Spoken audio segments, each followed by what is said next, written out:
Selamat datang di channel Alur Donghua. Sebelum menonton, silahkan subscribe, biar Mimin tambah semangat update-nya.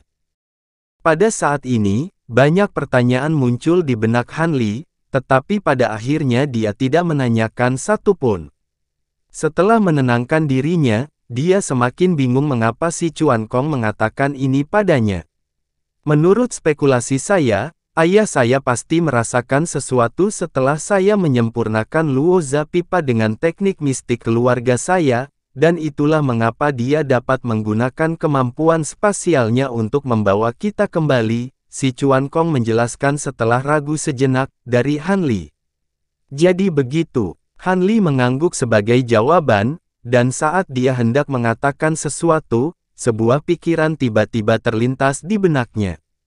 Dia menjentikkan pergelangan tangannya ke udara, dan gerbang cahaya perak yang tingginya sekitar 10 kaki muncul di sampingnya, mengikutinya dia melangkah ke gerbang. Sedikit kebingungan melintas di mata si Chuan Kong, dan dia mengikuti Taois Xie ke gerbang cahaya satu demi satu.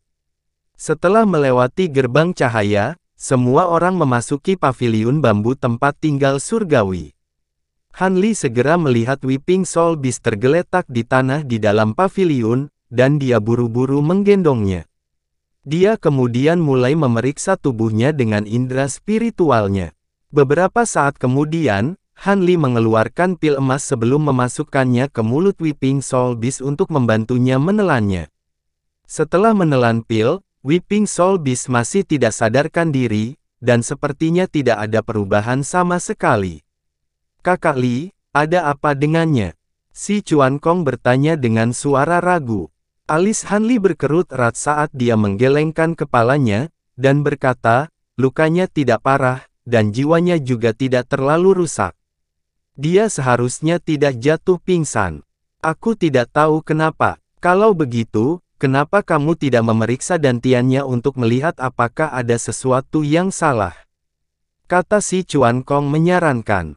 Han Li segera menyadari setelah mendengar ini, dan dia buru-buru mulai memeriksa tubuhnya. Aku tidak bisa merasakan kekuatan esensial apapun di dantiannya, itu sangat aneh," renung Han Li. "Kalau begitu, kemungkinan besar disitulah letak masalahnya," kata si Chuan Kong setelah beberapa saat merenung. Hati Han Li sedikit tergerak saat dia dengan hati-hati mengingat apa yang terjadi sebelum teleportasi mereka.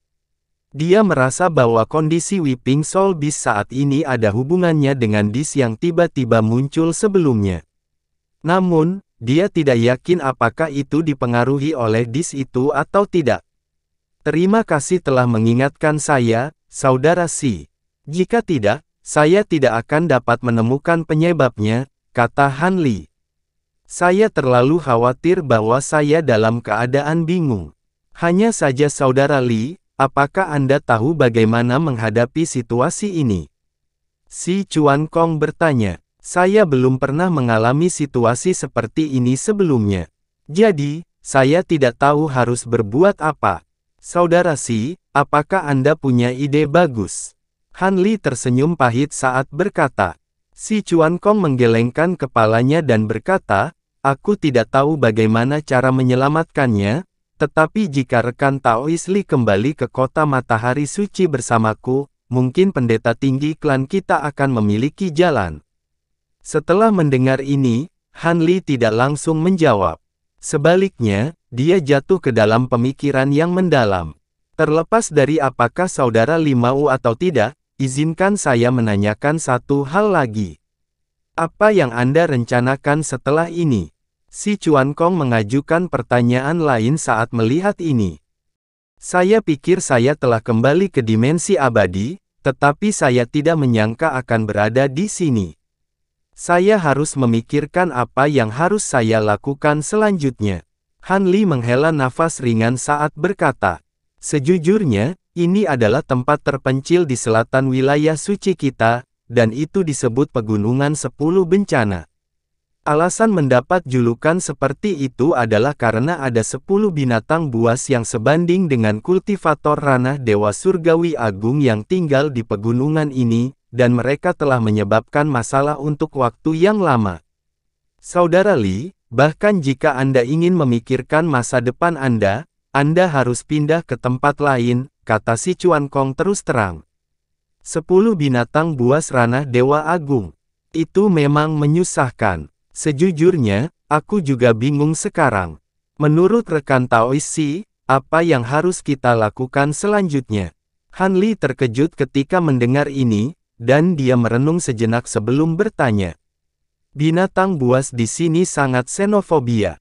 Binatang buas biasa baik-baik saja, tetapi jika pemimpin 10 bencana menemukan keberadaan kita akan benar-benar berada dalam bahaya.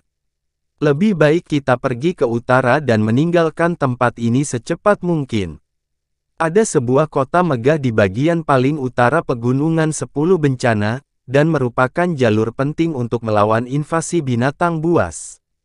Ada kultivator ranah Dewa Agung yang menjaga kota, dan kita akan aman selama kita sampai di sana. Pada saat itu, kita akan dapat bergegas ke ibu kota suci kota yang melalui rumah gubernur kota atau cabang rumah asal luas, kata si Chuan Kong.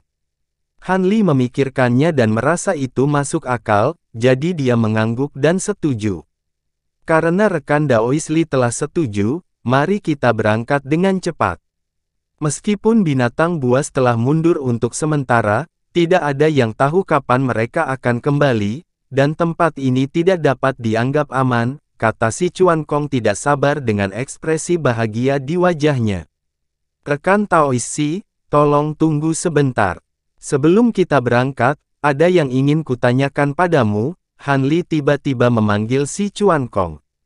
Tolong bicara, rekan Daois Li. Mata si Chuan Kong sedikit berkedip saat dia berkata.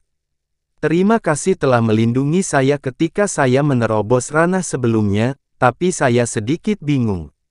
Mengapa rekan Daois Si bersusah payah untuk membantu saya?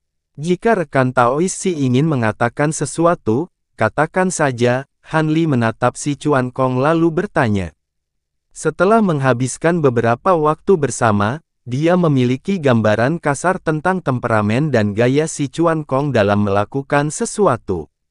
Si Chuan Kong pasti memiliki sesuatu untuk ditanyakan padanya. Haha, aku benar-benar tidak bisa menyembunyikan apapun dari rekan Daois Li. Aku punya sesuatu untuk ditanyakan padamu. Pegunungan Sihuan sangat berbahaya, dan aku tidak yakin bisa pergi dengan aman dengan kekuatanku yang sedikit. Rekan Daois Li sangat kuat, jadi aku harap kamu bisa menjagaku sepanjang jalan, kata si Chuan Kong malu-malu. Tentu saja, karena tempat ini berbahaya, secara alami kita harus saling membantu, Han Li mengangguk. Sekarang dia telah maju ke alam Dewa Tai, kekuatannya telah meningkat pesat. Dengan hukum waktu dan banyak harta yang dia miliki, dia yakin bahwa dia dapat melindungi dirinya sendiri bahkan di hadapan Dewa Surgawi Agung. Bukan masalah besar baginya untuk membawa serta si Chuan Kong, dan jika perlu, dia bisa menahannya di ruang cabang. Terima kasih, rekan Daois Li. Markas rumah asal luas kebetulan berada di kota Yang Ye, dan ada gerbang spasial yang menghubungkan ke berbagai alam abadi di alam abadi sejati. Begitu kita tiba di kota Yang Ye, saya akan segera mengatur agar Anda kembali ke alam abadi bumi hitam, kata si Chuan Kong dengan gembira. Tidak perlu terburu-buru untuk kembali ke alam abadi bumi hitam. Ketika kita tiba di markas rumah asal luas, aku punya hal lain yang aku perlu bantuanmu, rekan Taois Si. Han Li menyentuh hidungnya dan berkata dengan kilatan di matanya. Alam iblis kaya akan ki spiritual surga dan bumi, dan itu jauh dari lingkup pengaruh pengadilan surgawi, membuatnya cocok baginya untuk berkultivasi. Oleh karena itu, dia tidak terlalu ingin kembali ke alam abadi sejati. Ah, apa itu? Apakah itu masalah yang disebutkan rekan Daois Li di dunia debu? Si Chuan Kong terkejut, dan dia langsung memikirkan sesuatu. Itu benar. Saya ingin meminta rekan Taois Si untuk menggunakan kecerdasan rumah asal luas untuk membantu saya menemukan seorang kultivator naik. Ini adalah penampilannya. Han Li melambaikan tangannya dan mengeluarkan token giok biru dan menyerahkannya. Gambar seorang wanita berjubah ungu muncul di token giok. Wajahnya sangat indah, dan dia sangat cantik. Mungkinkah ini kekasih rekan Daois Li? Dia benar-benar kecantikan yang luar biasa. Mata si Chuan Kong berbinar saat dia menerima token giok. Namanya Valet Spirit, dan dia adalah kultivator ras suci dari alam yang lebih rendah. Dia mungkin sudah naik, atau mungkin tidak. Saya ingin merepotkan rekan Taois Si untuk membantu saya mencarinya, kata Han Li. Itu akan jauh lebih mudah jika dia adalah seorang kultivator ras suci dari alam bawah. Para kultivator ras suci dari alam bawah semuanya naik ke alam suci, dan Grand Ascension di alam suci selalu berada di bawah kendali kakak ketigaku. Kami berdua memiliki hubungan dekat, jadi tidak akan sulit untuk menyelidikinya. Selama dia naik, kami pasti akan dapat menemukannya, kata si Chuan Kong dengan senyum percaya diri. Kalau begitu aku akan mengandalkanmu, rekan Taois Si. Han Li lega mendengar ini. Kamu terlalu sopan, rekan Daois Li. Aku sudah berjanji padamu di dunia debu, dan sekarang aku memintamu untuk mengawalku keluar dari pegunungan Siwei. Seharusnya aku yang memintamu untuk tolong, kata si Chuan Kong sambil tersenyum. Keduanya tidak membuang waktu lagi dan dengan cepat meninggalkan ruang cabang sebelum dengan hati-hati menuju ke utara. Pada saat ini, ada pegunungan besar yang jaraknya puluhan ribu li dari Han Li dan si Chuan Kong. Mungkin karena biji khusus yang terkandung di pegunungan, tetapi sebagian besar dinding gunung berwarna keemasan. Di tengah pegunungan, ada gunung yang menjulang tinggi. Gunung itu berwarna keemasan tanpa satu cacat pun. Itu sangat menarik dan dapat dilihat dengan jelas dari jarak ratusan li. Di puncak gunung ada sebuah istana besar. Istana itu tinggi, indah, dan megah. Segala sesuatu di dalam istana berwarna keemasan dan diselimuti cahaya keemasan yang terang. Istana bersinar dengan cahaya keemasan di mana-mana. Itu megah dan spektakuler, tetapi juga memberikan perasaan vulgar. Pegunungan Siwei sangat luas. Pegunungan Siwei diperintah oleh Raja Siwei, dan mereka telah mengumpulkan banyak makhluk iblis yang kuat di bawah komandonya. Mereka sangat kuat bahkan ras iblis di luar tidak bisa berbuat apa-apa. Ini adalah kediaman gua salah satu Raja Siwei, Raja Badak Emas. Para penjaga dan pelayan di dalam istana juga mengenakan baju besi atau pakaian emas. Dua penjaga lapis baja emas berdiri di kedua sisi gerbang utama aula terluar. Keduanya mengenakan armor emas tebal, dan hanya setengah dari wajahnya yang terlihat. Armor emas kian ini sangat berat. Sangat berat sehingga sulit untuk bernafas. Tapi jika aku tidak memakai baju besi ini, aku akan segera terluka oleh cahaya emas kristal. Sangat sulit untuk berjaga-jaga di Gunung Jinfeng ini, penjaga di sebelah kiri menggerakkan tubuhnya dan tidak bisa menahan diri untuk tidak mengeluh. Kakak Ba, kamu baru saja tiba di sini. Jadi, kamu tentu akan merasa sedikit tidak nyaman. Kamu akan terbiasa setelah beberapa saat. Meskipun sulit bekerja di sini, bayarannya jauh lebih baik daripada tempat lain, kata penjaga lainnya. Tentu saja, jika bukan karena bayaran, aku tidak akan mau datang ke sini. Tapi, preferensi Raja Badak Emas benar-benar aneh. Dia benar-benar menyukai lingkungan seperti ini, kata penjaga bermarga dengan mulut melengkung. Diem, penjaga lainnya segera memotongnya dengan transmisi suara. Apa yang salah? Penjaga bermarga bertanya dengan kaget. Raja Badak Emas paling benci ketika orang berbicara tentang kesukaannya. Terakhir kali, selir baru raja secara tidak sengaja mengatakan sesuatu sepertimu. Dia langsung disiksa oleh sinar matahari. Dia diikat ke pilar matahari yang terik di belakang gunung dan dipanggang hidup-hidup. Kamu harus ingat untuk tidak mengatakan hal seperti itu lagi. Penjaga lainnya dengan sungguh-sungguh memperingatkan.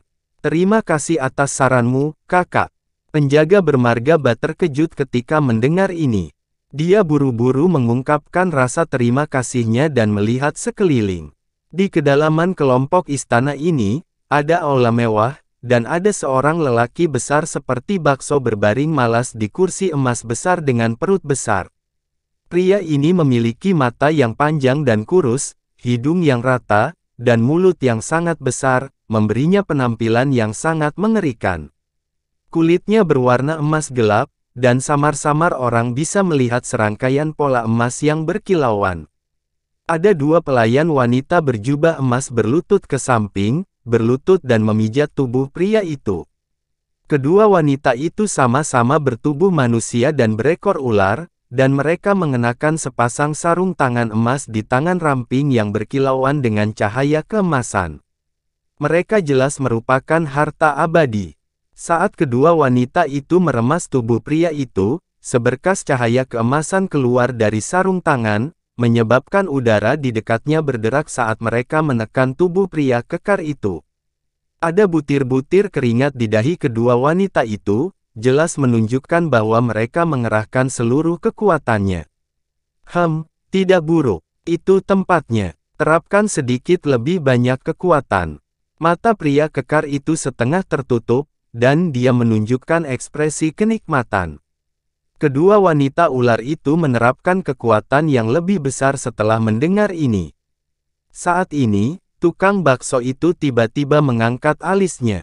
Dia duduk dari posisi berbaringnya, dan tatapan aneh melintas di matanya yang ramping. Kedua wanita ular itu berhenti saat melihat ini. Mata pria kekar itu menyipit sebelum dia melambaikan tangan, dan dia berkata, "Minggir." Tubuhnya besar, tapi suaranya sangat tajam, membuat orang ingin tertawa tanpa sadar. Namun, kedua wanita ular itu menundukkan kepala dan membungkuk, tidak menunjukkan sedikit pun rasa geli di wajahnya, lalu mundur. Pria kekar itu melambaikan tangan, dan sebuah piringan ungu melesat keluar dari tangannya, melayang di udara saat berputar dengan cepat di udara. Cahaya ungu menyilaukan terpancar dari piringan, lalu memadat membentuk formasi ungu. Seorang pria parubaya berjubah ungu muncul di dalam formasi. Dia tampak berusia sekitar 37 tahun, dan memiliki rambut putih elegan yang diikat di mahkota tinggi, memberinya penampilan yang tampan dan halus. Ada tanda ungu samar di glabelanya yang meresap ke dalam kulitnya. Tampaknya itu adalah rune kuno yang melepaskan semburan cahaya ungu, dan itu sangat misterius. Pria kekar itu terkekeh, dan berkata, "Oh, bukankah ini pangeran pertama? Anda harus berada di tempat tersibuk Anda sekarang, bukan? Mengapa Anda punya waktu untuk menghubungi pemalas seperti saya?" Pria berbentuk bakso itu terkekeh. "Kamu bercanda, rekan Daois Badak Emas. Aku selalu mengagumi kultivasi dan kekuatanmu. Hanya saja saya mendengar bahwa beberapa hari yang lalu, Anda bertempur sengit dengan musang hitam itu dan melukai sebagian vitalitas Anda. Saya takut mengganggu pemulihan Anda, jadi saya tidak menyapa Anda. Sekarang tampaknya rekan Badak Emas telah pulih sepenuhnya. Ini benar-benar layak dirayakan." Pria berjubah ungu itu terkekeh.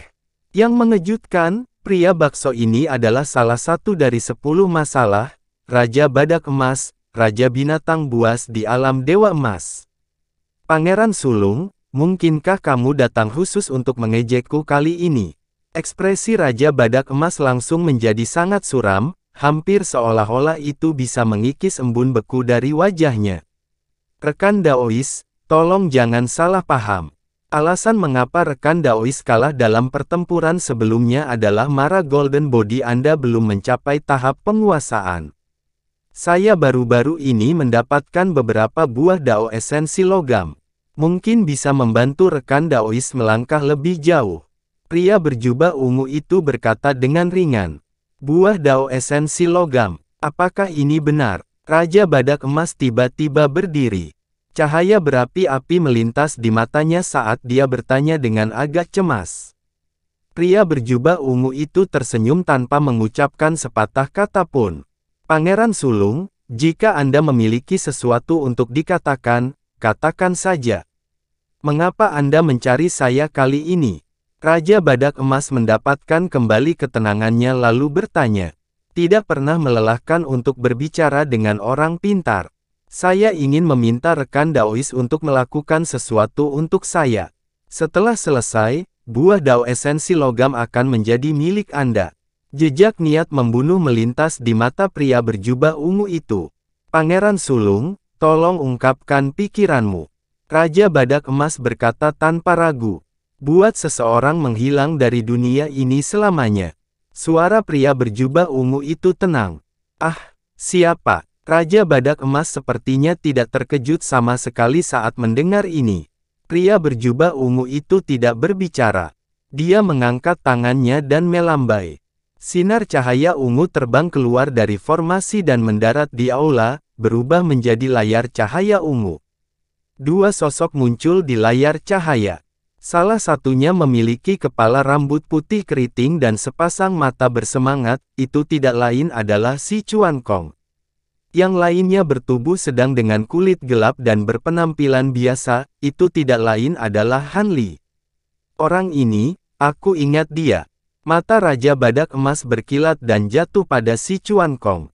Adapun Han Li, dia secara otomatis diabaikan. Iya, dia pangeran ke-13, Si Chuan Kong. Dia saat ini berada di pegunungan Sihuan Anda. Menurut penilaian saya, dia berada di wilayah Badak Emas Anda. Selama Anda bisa mendapatkan kepalanya dan kecapi perak di tubuhnya, saya akan memberi Anda 2 buah Dao esensi logam. Pria berjubah ungu itu berkata. Ketika Raja Badak Emas mendengar ini, keserakahan melintas di wajahnya, tetapi dia segera mengerutkan kening dan menunjukkan ekspresi berjuang.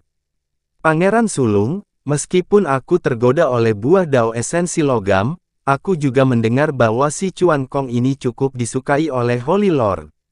Kemarahan Holy Lord bukanlah sesuatu yang dapat aku tahan. Lebih baik kau mencari orang lain untuk masalah ini. Raja Badak Emas menggelengkan kepalanya. Ayah saya sekarang dalam kultivasi tertutup. Sebelum dia masuk kultivasi tertutup, dia sudah menyampaikan pesan kepada kami saudara untuk memutuskan penerus. Saya sudah mengatakan semua ini, rekan Badak Emas Daois harus mengerti. Pria berjubah ungu itu berkata dengan ringan. Oh, kalau begitu, aku bisa mempertimbangkannya.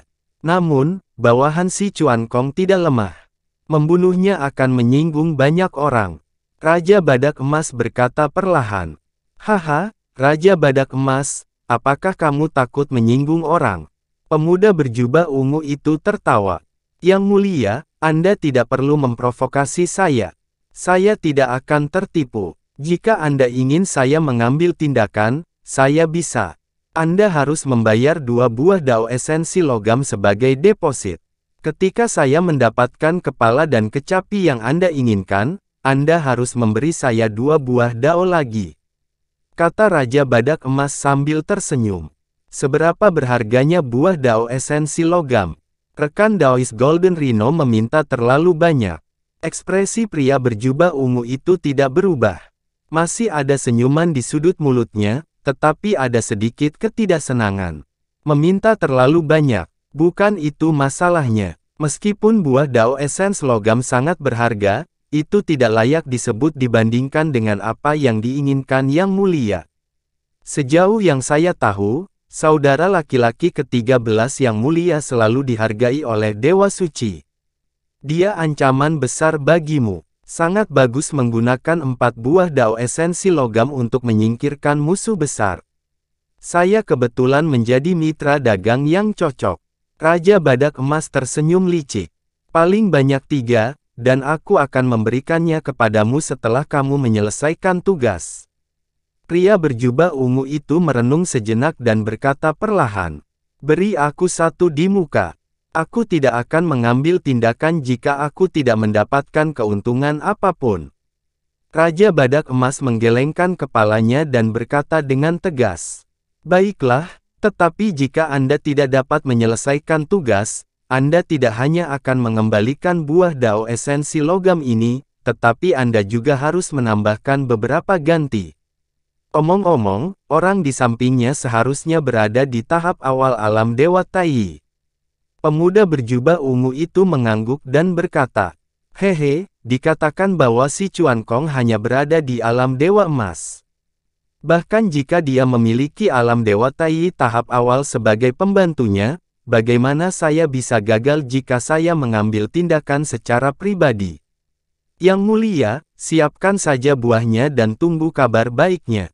Raja Badak Emas tertawa seolah-olah dia telah mendengar sesuatu yang sangat lucu.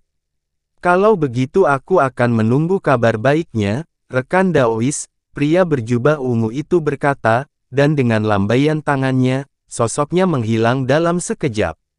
Namun, cahaya yang dipancarkan oleh cakram ungu itu tidak hilang. Sebaliknya, itu menjadi lebih cerah. Rune perak yang tak terhitung jumlahnya terbang keluar darinya dan dengan cepat membentuk susunan sihir perak. Formasi sihir perak tiba-tiba bersinar terang, dan sinar cahaya perak yang tak terhitung jumlahnya menyembur keluar darinya. Kemudian, cahaya keemasan melintas di tengah, dan buah emas seukuran kepalan tangan muncul. Ada bintik-bintik emas seukuran kuku pada buah bulat, dan mereka berkedip dengan cahaya keemasan, bahkan memancarkan gelombang dari hukum atribut logam. Mata Raja Badak Emas berbinar, dan dia segera mengambil buah emas itu. Setelah memeriksanya dengan hati-hati sejenak, wajahnya menunjukkan sedikit kegembiraan. "Seseorang, panggil Iron Feather." Raja Badak Emas meninggikan suaranya saat berkata, lalu menyimpan buah esensi logam Dao ke dalam kotak batu giok, menempelkan beberapa jimat di atasnya. "Iya," seorang pelayan berjubah emas muncul di luar aula. Setelah menjawab, dia berubah menjadi cahaya keemasan dan terbang ke kejauhan. Sesaat kemudian, cahaya hijau gelap terbang dari jauh dan mendarat di luar aula. Sosok pria pendek berjubah hijau muncul. Kulit orang ini berwarna hijau, tingginya hanya 5 kaki. Dia tampak seperti pemuda yang belum dewasa, dan bentuk wajahnya juga seperti bayi. Namun, tubuhnya sangat kuat, dan otot-ototnya ditumpuk satu sama lain. "Tuan Bulu Besi." Ketika penjaga di luar aula melihat orang itu, sedikit ketakutan muncul di matanya, dan dia segera memberi hormat dengan hormat. Iron Feather bahkan tidak melihat penjaga di luar saat berjalan ke aula. Pria pendek itu bersujud di tanah saat berkata, "Salam untuk Raja." Suaranya juga sangat kasar. "Bulu Besi, kamu sudah datang. Saya sudah mengatakan bahwa Anda, bulu tembaga, dan bulu perak tidak perlu memberi hormat kepada saya ketika Anda melihat saya. Cepat bangun." Raja Badak Emas berdiri dan secara pribadi menarik bulu besi ke atas, dan berkata dengan lembut, "Kamu adalah raja, dan kami adalah bawahanmu. Memberi hormat kepadamu adalah hal yang biasa," kata Iron Feather dengan hormat. Terserah kamu." Raja Badak Emas menghela nafas saat berkata, "Boleh aku tahu untuk apa Raja memanggilku?" Bulu Besi bertanya, "Bawa beberapa orang untuk menggeledah wilayah itu, temukan orang ini, dan bawa kembali kepalanya dan semua barang miliknya." Raja Badak Emas menjentikkan jarinya, dan gambar si Chuan Kong dan Han Li terbang keluar, dan berhenti di depan pria pendek itu. Dia menunjuk si Chuan Kong dengan satu tangan, lalu memerintahkan, "Orang-orang dari klan yang berbeda." Mata pria pendek itu berkilat dingin, dan dia berkata dengan suara dingin, "Itu benar, Bulu Besi, aku tahu kamu membenci orang dari klan yang berbeda. Aku tidak peduli dengan bagian lain dari tubuh orang ini, tetapi kamu harus mengembalikan kepalanya dengan utuh." Raja Badak Emas menginstruksikan, "Yakinlah, Rajaku, aku mengerti." Iron Feather mendengar kata-kata itu, dan matanya berkilat tajam, dan dia mengangguk. Kultivasi orang ini berada di puncak tahap Dewa Emas, dan orang di sampingnya pasti pengawalnya. Dia berada di tahap awal tahap Dewa Tai. Saya mengizinkan Anda untuk memobilisasi semua tenaga kerja di wilayah Badak Emas. Anda harus melakukannya sesegera mungkin. Raja Badak Emas melanjutkan, Tetapi dia tidak memberitahu identitas si Chuan Kong. Yakinlah, Rajaku, aku pasti akan mengembalikan kepalanya dalam waktu 1 bulan. Iron Feather berjanji. Pergi. Raja Badak Emas memerintah. Bulu besi membungkuk lagi, berbalik, dan meninggalkan aula, lalu berubah menjadi cahaya hijau dan terbang ke kejauhan. Status seperti apa yang saya miliki? Mengapa saya secara pribadi mengambil tindakan hanya untuk Golden Immortal? Jika hal-hal lama lainnya tahu tentang ini, bukankah mereka akan menertawakan saya karena menindas yang lemah? Raja Badak Emas memandangi sosok bulu besi, dan berkata dengan nada menghina.